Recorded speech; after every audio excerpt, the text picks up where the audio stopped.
that long and one of the greatest Swiss tournament, which is calling FIDE Grand Swiss, has been ended, guys.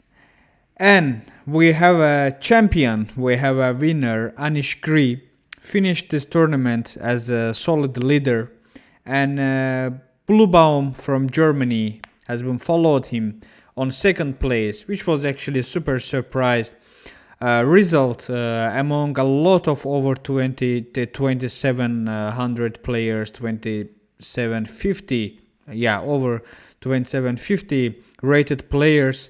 It's a bit really huge surprise to see somebody qualifies for the candidates from such a great and difficult tournament, who has like 20, like who is under 2700, let's say. Of course, a Bluebaum after this tournament is become 2690 something, but probably in candidates, if your good results will be enough to pass 2700 for him. And but still there were a lot of other expectations, and it was super huge surprise for Bluebaum as well. Anyway, congrats to him, and it's always nice to see some different face in such big tournaments instead of seeing always same faces. But Anish Giri is one of those faces we used to see for a long time, and we actually happy to see more long time Like I wouldn't mind to see Anish Giri. Anish Giri, we know him like as a solid player, as a super huge knowledge of opening theories, and last year's actually he couldn't perform well, at least as he wanted, but here we see Anish Giri is back again and finished this such difficult tournament with 8 points out of 11, which is great point, and he managed to qualify for candidates, and also he's winning around $90,000, if I'm not wrong, something around of it.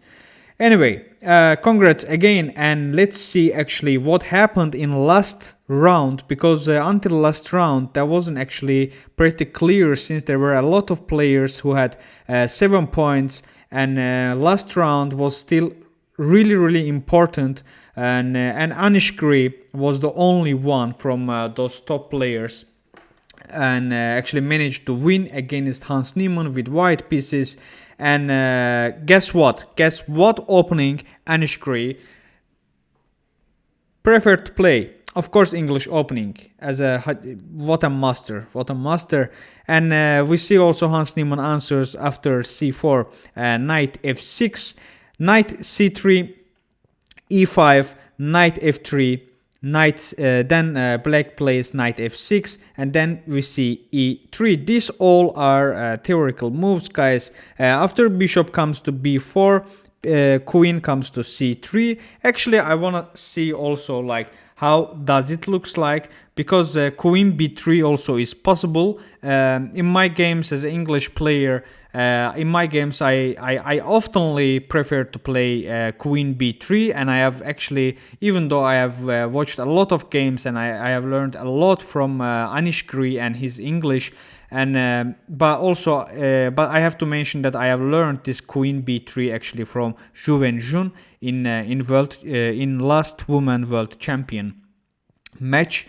One of those games, she played English opening against Tan Zhonghe, and in this position she was playing queen b3, and then Tan Zhonghe took this knight and she took back with queen, something like that if I remember correctly. Anyway, but here instead of queen b3, Anish plays queen c2, which is also still theoretical move, and takes back with queen. What is that queen is aiming like? Why do I like that queen b3? Because after queen b3 is actually immediately coming to ask for this bishop, and if you don't take, next move might be this, because I'm taking this pawn. If you take back, I just take that bishop, so at the end I'm simply winning a pawn, and that's why I prefer to come here queen b3 immediately. But queen c2 also is kinda aiming same thing, because the main goal is after taking this knight with bishop, you don't break your pawn chain, and you are able to take it back with queen, and also coming here with tempo to attack on this e5 with your knight, since it's protecting with only one knight. And queen comes to e7, of course needs to protect this e5, and a3, and after that we see d5. d5 we don't take, and also, by the way, we don't mind black pieces take this one, because we will take back with our bishop, and this bishop will be in really nice diagonal, and black pieces doesn't want it. And yeah, that's why we don't have to be worried about it, and just we also don't want him push it. That's why we just play d4.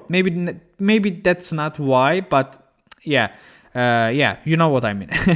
After d4, we actually taking the control in the space, and also we are actually saying, and if you take, by the way, we cannot take it, we will take back with knight, and when he takes, we will take back with queen. We are still cool. If you take, I will just take back with bishop again, and this is still equal position. And by the way, we can't take back because this is pinned here with queen.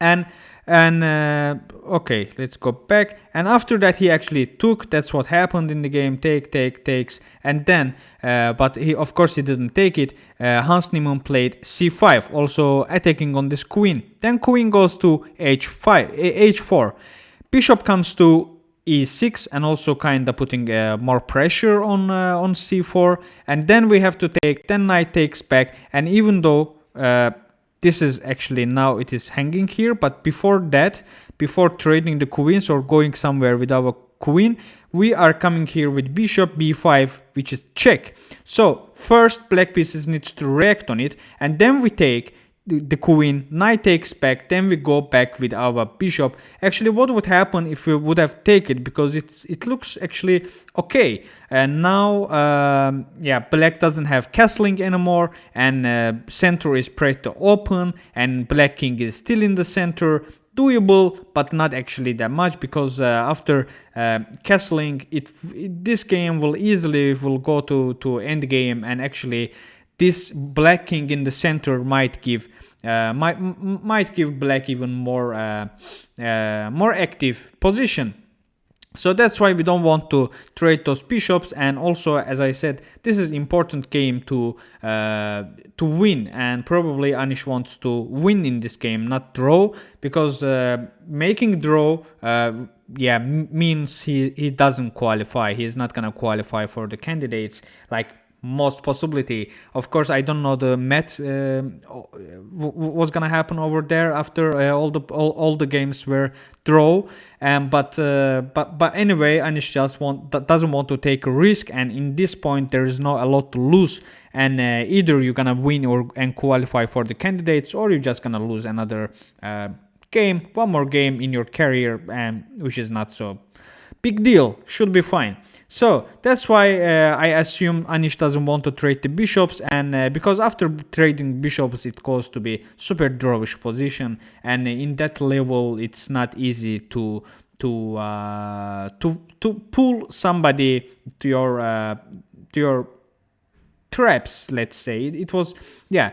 Instead of that, Anish says, okay, I'm gonna pull my bishop back, and I will look for another ideas how to win this game. And after that, rook develops to c8 and takes over this half open line, and then we see f3 instead of castling, by the way, no need, because, and then f6, and then instead of castling, king prefers to be stay close to the center, because as we mentioned earlier, this game may go to endgame, and at endgame we don't want our king so away from the center. That's why instead of castling in this position, since queens are not over the board yet anymore, and why not to just keep this king in this f2 square, which is pretty doable. And that's same idea as been following with black pieces.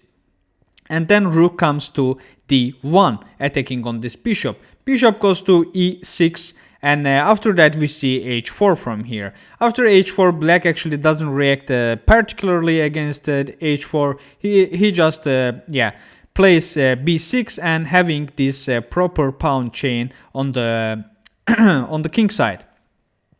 Is that king side? No, that's queen side. Sorry, this is queen side. Yeah. And then we see e4 over the board, and knight comes to c6, and here is totally equal position, and we seeing like both players are trying to place their pieces in best squares to find out some ideas. And after bishop comes to e2, knight goes a5, and here we see actually some inaccurate move from Anish Giri, because after that actually best move is rook a c1 to come here, and afterwards to just following up some with another ideas.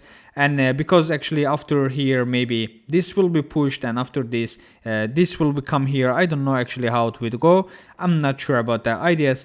And but this is the best move, should have been played. But instead of that, Anish goes back, and probably in the future he will want to double his rooks. But Engine doesn't like it that much. And after rook h e8, we see g4, and which means actually we want to push these pawns from this side and open here up, and not let black king stay and sleeping in such a safe area. So we don't want it.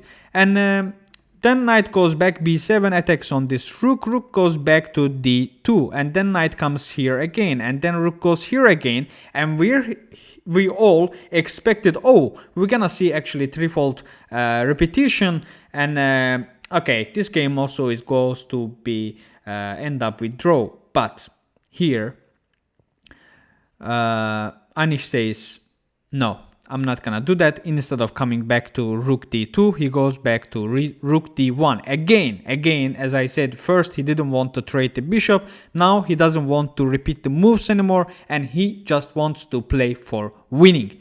And then rook comes to c1, rook a c1, and king comes to e7, which is not actually great move, because after bishop a6 attacking on this rook, rook goes there, take, and then we have b4 finally.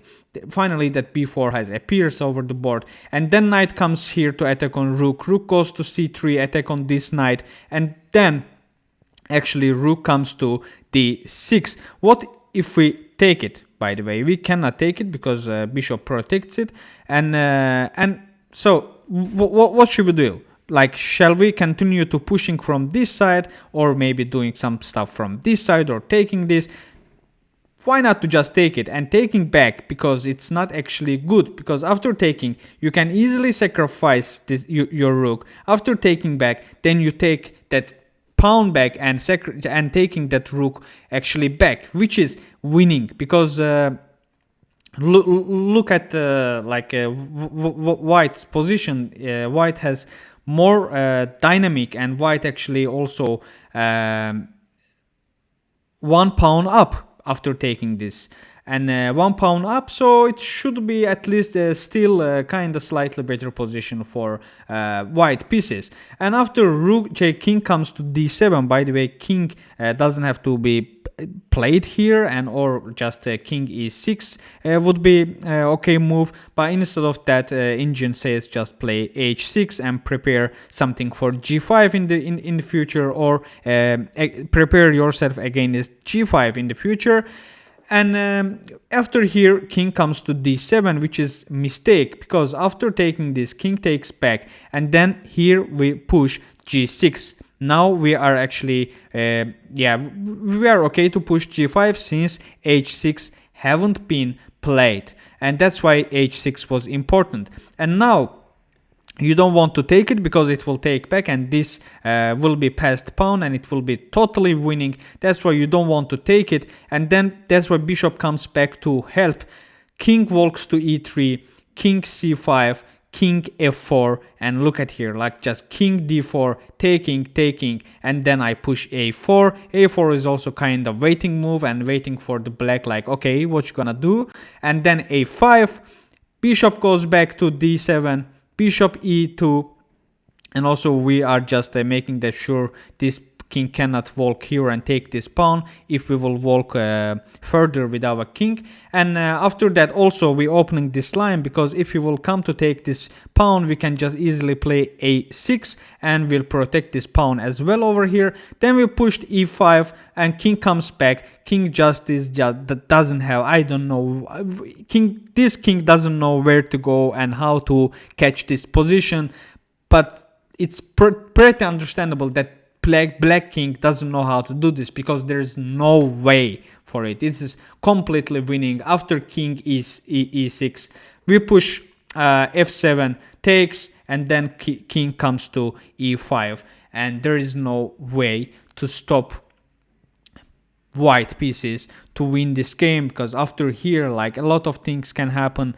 And what you're gonna do here, like, let's say best move is bishop e6, and then I'm just gonna play f4. And what you're gonna do, king e7, okay, I'm just gonna push b5, and then if you will go back, f6 check, king f7, bishop c4, and there is no way what you're going to do. Like, after this I can come here, ask for this bishop, and let's say this bishop goes here. Like, this is just winning, guys, this is just winning. And that's why Hans Niemann resigns in this moment.